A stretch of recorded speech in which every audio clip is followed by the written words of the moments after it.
So I'm a big Joseph Campbell fan. Got to read Joseph Campbell. Very important. Very important.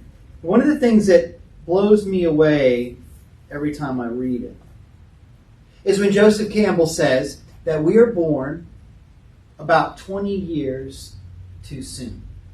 Humans are born about 20 years too soon. And when he says that, what he means is that when you think about other animals, basically any other animal, when they're born, pretty quick after being born, they have a set of instinctual operating system programming, whatever you want to call it, that teaches them how to avoid predators, find food, do the things that they need to do, live and sleep in the places that other animals like them live and sleep. They get the whole package pretty quick. They are far from helpless pretty quick. Us humans, it's about 20 years for some people, much longer. And I won't get into it, but it's an important understanding. Because on a very fundamental level, we need each other. It's not a choice. On a very fundamental level, we require the participation and love and care of a tribe, of a community. We need each other. It's part of our operating system. Where evolution teaches other animals to narrow their focus, to find food and avoid predators and all the Discovery Channel stuff,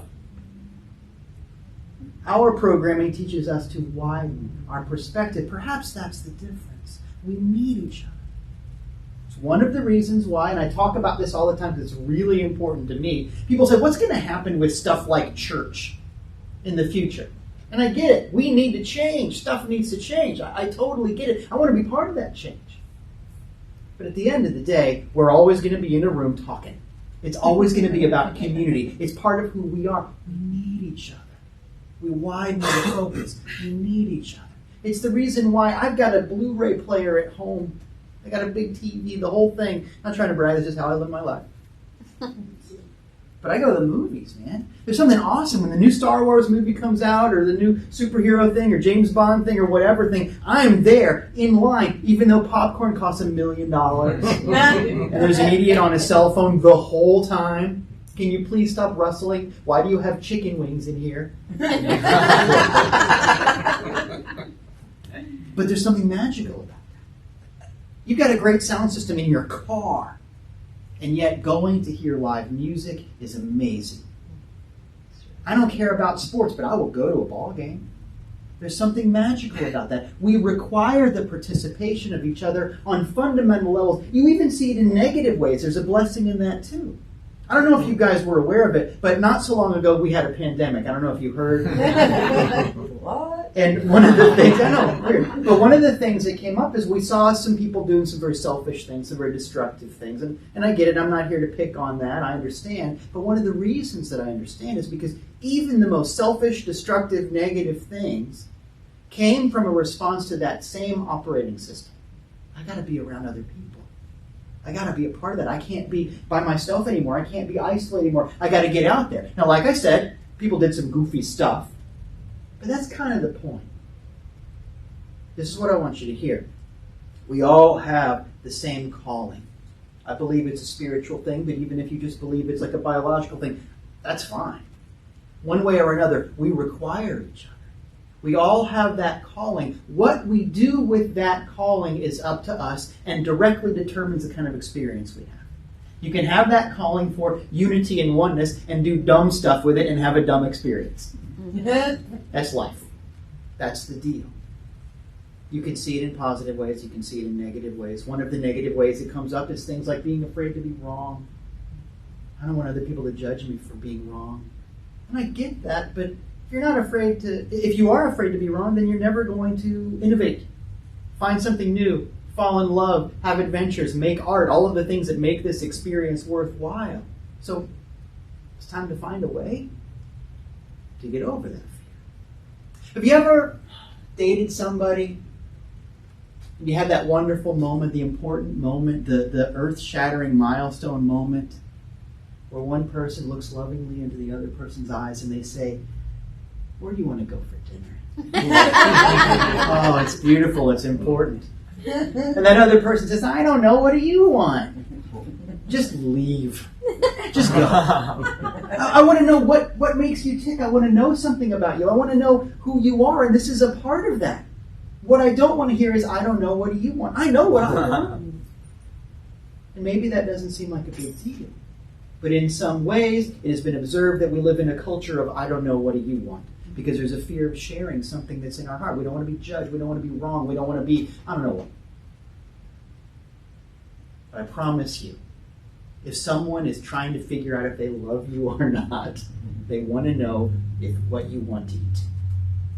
And that applies to every area of our lives. And it's really important because if you read any biography of any hero, innovator, successful business person, artist, whatever you want, one of the things, even though the spectrum of life is very different and there's different things in all of those experiences, one of the things that they all have in common is they didn't wait for somebody to tell them it was okay to go do whatever it is that they did. They didn't wait for permission. They just went and did the thing. We didn't get funding, but we just made the movie anyway. We borrowed cameras, that kind of thing. I didn't have time to just quit my job, but I just wrote in the morning before I went to work. I wrote on the subway. I did the thing, Whatever it was, over and over again. Every hero decided this is the important thing. They decided that validation is a byproduct. I'm going to say that again because it's really important. Validation is a byproduct. Some people wait. I want you to tell me it's okay before I do the thing. You're going to be waiting a long time. Validation is a byproduct. It happens afterwards. And you know what? It's not even important if it ever happens. You and I have something within us, some kind of art, some kind of truth, some kind of beauty that needs to come out, and it doesn't matter if anybody ever gets it. It's not about other people. It's about your calling. But what we find is, over time, some people will get it. But that should never be the concern. Validation is a byproduct, and around here, we don't chase byproducts. We are interested in cause, not in effect, because it keeps us interesting. If you know me, if you've ever been with me in the car, says looking at his wife, you have heard my rant about a restaurant called Chili's. And some people in this room have heard me say this. You're going to hear it again because it's still irritating. Now look, I have nothing against Chili's. I like fried things as much as anyone.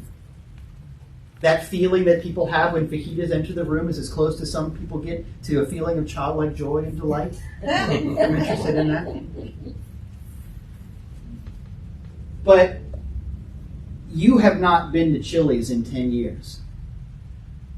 And I know that because it stopped being called Chili's about 10 years ago. Did you know that? Some people think it's called Chili's. It's not. It's called Chili's. It's not Chili's anymore. It's Chili's. This is why I'm irritated. About 10 years ago, back in the old days, you could go and it said CHILI''S. It was cute. The little apostrophe with a hot pepper, little chili pepper. It was cute, right? But about 10 years ago, somebody at some meeting said, you know what, let's be bold. Let's be like Nike. It doesn't say Nike anymore. It's just got the swoosh and you know it's Nike. Let's be like Apple Computer. It doesn't say Apple. It's just that picture of an apple with the bite out of it that's on the back of everybody's phone, and you know what it is. You can see that white ribbon on a red background, and you know it's Coca-Cola. You don't have to have the words Coca-Cola. Let's be like that. And so for a very short time, when you drove by a Chili's, they took the word off, and it was just the pepper and an S. Chili's. Cute. That's fine. As bold as a place that makes mediocre quesadillas could be. But then very quickly after that, probably a week, there was some meeting and somebody said, I don't know if everybody gets this. We better be really explicit and clear about it. They had another meeting, and so now when you drive by, the sign says, pepper, S, and then the word Chili's. Chili's. And it irritates me because it means on that day, at that meeting, mediocrity won. Because someone was waiting to make sure that everybody got it, that everybody was validated, and then nobody gets what they wanted. And there's a lesson there. Because I have to tell you, in the history of everything silly, pointless, waste of time that happened in any company, every society, every political enterprise, every religious undertaking, that feeling of we need to make sure that it's okay with everyone It's the beginning of everything boring, silly, pointless. When you think about your own life, I don't know about you, but I've had times when I thought I had to wait for everybody to tell me it was okay before I made a move. And the thing that I did after I waited for everybody to be okay was nothing I was ever proud of. Because the art dies. You know? And it's important for you to find something that you're proud of. Because here's the thing. Miracles have a very simple formula. It's not complicated. For your success, your healing, your growth, your breakthrough, whatever you want to call them, I call them miracles. For the thing to happen, it only requires two elements. How big your concept of God is, and how worthy you feel you are. That's it. Your ability to experience something bigger than you is directly dependent on how big the bigness is and how worthy you are. That's the deal. Because if you have a great big concept of God and you think that you're nothing, you're not going to experience it. You're not going to play in the space, you know? If you have a tiny little absentee landlord idea of God, it don't matter how worthy you think you are. You need both. You need both. I used to think that at some point something would happen to me and all of a sudden I'd be okay. Yeah, there'd be a leap. Some people think that. You know, I've thought that. There are religions built around that. Get saved. Or whatever. You know, I get it. For me, it was like winning the lottery. Someday I'll have enough money and then nobody can tell me no, I can do what I want to do. In fact, I was very, very specific about it. I had a number in mind when I was young. If I had $5 million, I don't know where I got $5 million, just the number that worked for me. I had a whole plan. You know, this is what I would do with the house. This is how much I'd give to the kids. This is how much I'd do the thing, and I could put it in the bank, and I could live off the interest. And I had all these big ideas. And at the end of the day, the point of all those big ideas was I wouldn't have to worry anymore. I wouldn't have to, here's the thing, I wouldn't have to trust anymore. Someday, somebody on TV would do the thing with the ping pong balls, and they would tell me that I was okay. Well, it's a silly thing because, as you know, rich people worry too. But more than that, what I was putting out into the universe, into my life, into my expectations was that something other than me will happen and then I'll be good. Well, growth doesn't happen that way. You don't wake up one day and I'm a dancer now. You practice. You don't wake up one day, I'm a musician, I'm a singer, I'm a business person, I'm a success. You build your ability. And life is about low weight and high reps. You know, you work into it. There's not ever a change. What I realized was $5 million was how much it cost for me to not have faith anymore. To not trust anything. Because what I really wanted is to not have to trust. And that's why I never wore it. People think the opposite of faith is doubt.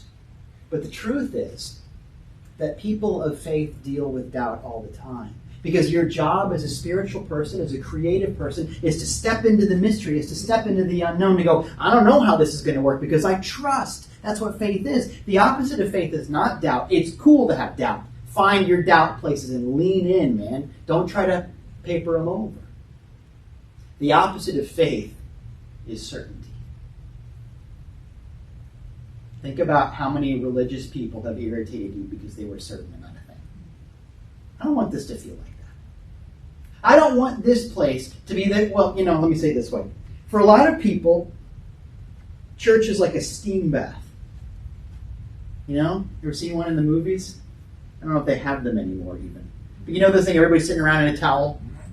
Everybody's wearing the same thing? A lot of churches are like that. Everybody's just sort of sitting around validating each other.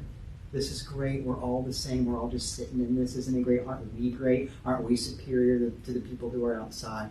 And nothing happens. Ever. For a lot of people, that's the vision of what church is supposed to be like. I have always thought that church should be like, you know those movies when somebody's going to jump out of an airplane?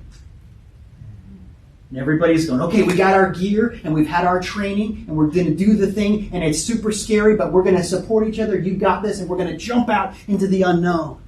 And you got this. Which do you want? Do you want church to be a place where you lock down anything you're not sure about? boring.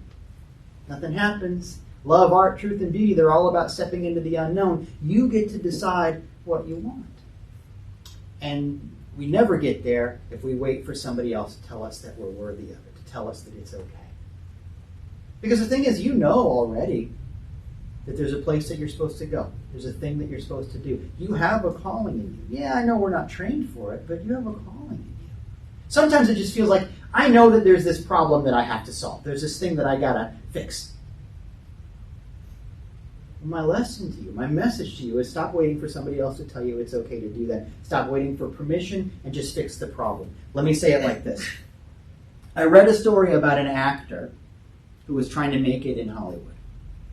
And it's like all the stories that we hear about actors who are trying to make it in Hollywood. He went to audition after audition after audition. I don't know if you've ever been on an audition, but basically the idea is you sit in a waiting area with dozens, maybe hundreds of people who kind of look like you. And you wait. And then they say, come on in. And you go in and you stand in front of a group of people, producer, director, whatever.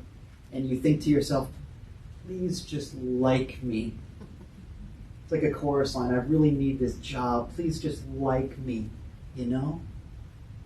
And this actor, he had that attitude. Please, if these people would just like me and just give me this job and just tell me that I'm worthy, that someday I could do the thing and live this life that I'm burning to live.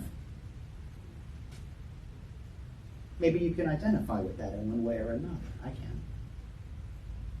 But with that attitude of desperation comes no results. He never got the gig. Because he'd go in front of these people utterly needy, come on, please just like me, and they would pass. And he got to a place where he thought, I'm about done. If I don't get this next gig, I think I'm just going to get the bus back home. Clearly this isn't for me. Something happened. He thought, wait a minute, maybe I don't need these people to tell me I'm worthy. What if I think about it differently? What if I remember that, these producers and directors and whatever else, they have a problem. They need somebody to fill this role. I'm not here for them to tell me it's okay. I'm here to fix their problem. I am the answer to their need, not the other way around. And it sounds corny, but he went in with that attitude and he got the gig. And after that, he got another one. And after that, he got another one. And that guy, I don't know if you've heard of him, his name is George Clooney. He's had a few acting jobs. That's his story. But it leaves a good message. And the message is, just go solve the problem. Because you are the solution to something for somebody. And that's what your job is. When you feel that calling to go do the thing, where do you feel it? Out there? Because somebody else told you? Well, you feel it in here. And when do you feel it? Later, when somebody else tells you it's okay? You know that when you've got a burning to go do something, a calling, a yearning, you feel it right now. It's a feeling of right now. Let me put that a different way. If you wait for there to be enough money, or enough time, or enough permission, you will wait forever. Just go do the thing. It's about right now. And what I want you to know is that you are worthy of it. I know that because I know what you're made out of. I know that. Here's the test. You know how you can tell if you're worthy? Do you have the desire to go do it? Then you're worthy. Desire in the heart for anything is God's sure promise sent beforehand. That's how this works. I'm worthy because I feel it. You're worthy of love because you want love.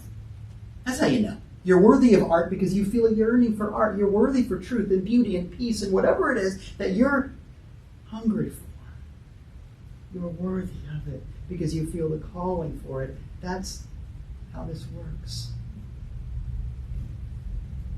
It turns out we already have the calling. We just like the COVID people, have a decision about how we act on that calling. It turns out that our job is not to be validated by somebody else. Our job is to validate that feeling we have in our hearts. And more than that, because we need each other, because we're born 20 years too soon, our job is to validate somebody else.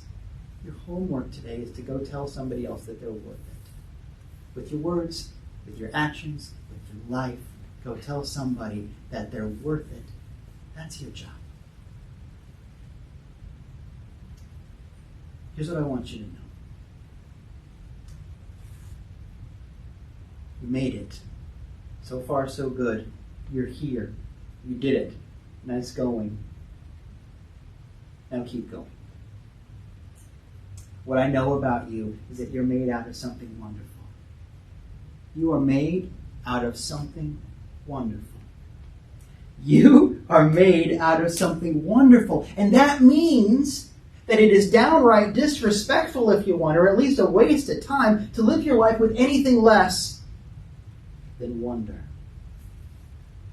Your talent, your time, the beauty of you, these aren't brittle things. It's okay if not everybody gets it. The you of you is not meant to be behind a glass display case, to be frozen in carbonite, to be safe. Safety is boring. Safety is Chili's Chili's. That's the t-shirt. Just go do something. Who you are is worth it. Go be happy. Go show somebody happiness. Go be free. Because after all, freedom is a choice.